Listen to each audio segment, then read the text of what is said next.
Welcome to the Dating Kinky Podcast, a cast about love, sex, romance, and kink. Today, I started musing about online interactions, especially bullying. How even the simplest conversations can turn into battles when someone goes from being open to ideas to going on the attack or the defensive. How anger and hate come into play. And how in our relationships, those same patterns can cause irreparable harm. And sometimes we may not even realize what's happening even when we're right in the middle of it, or when it becomes habitual. So I'm going to talk a bit about fear and anger and hate today, and give you a few examples to help you recognize them in your own life, if they're there. What you hate will often show you what you fear. It hurts to feel fear. It makes us feel unsafe and vulnerable. It makes us feel powerless. It also slows our thoughts down and makes us less responsive to the world around us. This is good and important for when we're trapped in negative conditions and need to carefully think our way out. Not so much in social situations or arguments with our partners. Fear sucks, but anger, oh man, anger makes us feel powerful. I can see why anyone would choose to feel anger over any amount of fear or sadness, because anger makes us feel sharper, more able. A rush of adrenaline can give us a sense of strength and invulnerability. It reduces doubts and focuses us in on our target, narrowing our thousands of potential actions to a very few probable ones, which reduces anxiety of choice almost immediately. More capable? Check. Strength? Check. Invulnerability? Check. Reduced anxiety? Check.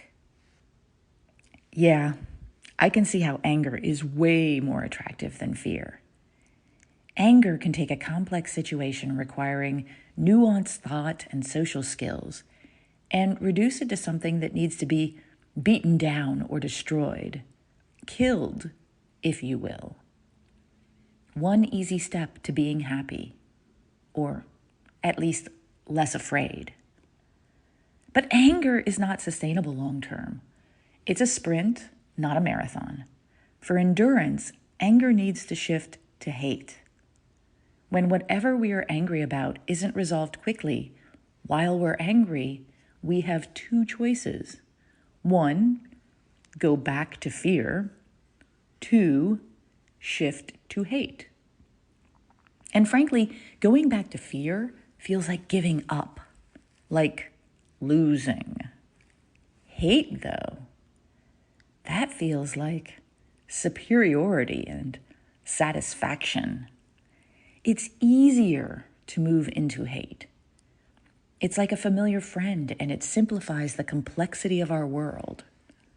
Fear, feed it to the hate. Sadness, feed it to the hate. Anxiety, feed it to the hate. And there's the trap. Creating a habit of hate drives others away, or at least others who are not willing to hate what we hate or who don't hate as strongly as we do. And then we find ourselves feeling less connected, which opens most people up to more fear, sadness, and anxiety. It's a cycle. Feel fear, get angry, kill it, metaphorically, and drive someone away. Or feel fear, get angry, get killed, metaphorically, and be driven away. Or feel fear, get angry, no real resolution, go back to fear and start all over again, or shift into hate.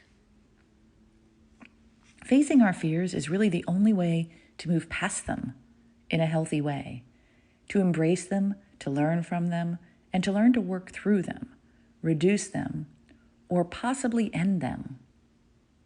Or, we could just hate. Some examples. I've gotten some amazing feedback recently on the examples I give, so I thought I'd share a few here to show how easily our love and friendships can turn into anger and hate thanks to fear. How we poison ourselves and our loved ones over and over and over without even realizing. I won't go too deep into these, but I think a simple outline of some of the most common arguments we have and how they can easily slide into this pattern is enough. Inadequate attention or affection. Fear. They don't love me anymore. They don't love me enough. They might leave me. I might be alone. Vulnerability. Me or I statements. I miss being touched by you. It hurts me the way you reject my advances. I feel pain when you won't hold my hand. Anger. Accusations, blame, you statements. You don't look at me the way you used to. Why can't you at least give me a hug? Am I disgusting to you? Is there something wrong with you? You're cold. Hate. Resentment, lack of respect, thoughts which then lead to escalated anger. They never really meant it. They're just not a loving person. They're selfish. They're using me. Chores and responsibilities. Fear. I can't do all of this myself. They aren't doing what they said they would. Maybe they don't mean other things they said they would do. They might leave me. I might be alone. Vulnerability. I counted on you to help me with this. I can't do all this by myself. I'm overwhelmed and stressed. When things don't get done, I feel anxiety. I feel like I can't count on you when you don't follow through. Anger. You never do what you promise. You lied about fill in the blank. You're lazy. You're always avoiding work. Hate. They're lazy. They let me do all the heavy lifting. They can't be counted on. They're useless. They're a drag on me. I would be better off on my own and doing it all by myself. They'll never pull their fair share of weight around here. A recurring issue. This could be anything: leaving underwear on the floor, using too many dishes, filling the dishwasher the wrong way, spending money on frivolous things, forgetting to fill a prescription, flirting with others, especially when you've talked and they've said they would do better. Fear. They don't care about my feelings. They can't make this change. They are too different from me. They'll leave if I push them. Vulnerability. I am hurt when this thing happened, even when you said you would change. I would really like your help with this. I would love to feel like you care about this, because I do. Anger. You lied to me. You're abusive. You never do what you say you will. You ruined everything. Hate. They do that on purpose to annoy me. They're willing to do or say anything to get their way. They're a liar. They will never grow and be a better person. What are your thoughts? Have you found yourself sliding into anger when you really felt fear or sadness or anxiety? Have you experienced others taking that step with you, being angry and combative instead of being fearful and vulnerable? Have you noticed the almost instantaneous effect it can have on a conversation and a relationship for one person to make that shift into anger or hate? Can you come up with an example from your own past relationships of how fear becomes anger and shifts into hate? Thank you for joining me today. If you loved this episode, please share it with others who would enjoy it.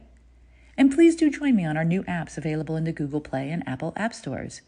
Dating Kinky. It's built by Kinksters for Kinksters, poly, queer, trans folk, and anyone not quite vanilla, and it's free. Find me on FetLife as Nookie Notes, and on Twitter, Pinterest, YouTube, Facebook, and Medium as Dating Kinky. We are on Instagram as Dating Kinky Official, all one word. Have a kinky day, and I'll catch you next episode.